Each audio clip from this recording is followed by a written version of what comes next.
ঢাকাই সিনেমার সুপারস্টার সাকিব খানের ছবির আরও একটি পোস্টার প্রকাশ পেয়েছে, যেখানে আঁকা হয়েছে সাকিব খানের প্রতিচ্ছবি।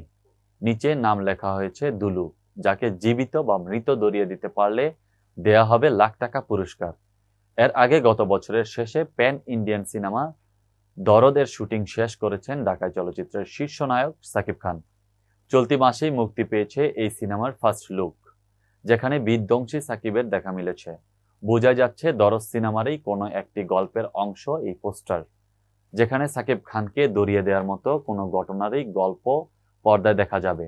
শনিবার ফেসবুকে এমনই একটি ছবি প্রকাশ করেছেন সিনেমাটির নির্মাতা অনন্য মামুন, যার ক্যাপশনে তিনি লিখেছেন, গ্যারান্টি দিয়ে বলতে পারি আগে কোনো বাংলাদেশি নায়ক নায়িকা, গায়ক গায়িকা, অডিয়েন্স, পরিচালক, প্রযোজক ভাবেও নাই যে বাংলা সিনেমার কোনো প্রোমো এই বিখ্যাত বুর্জ খলিফায় দেখানো যেতে পারে।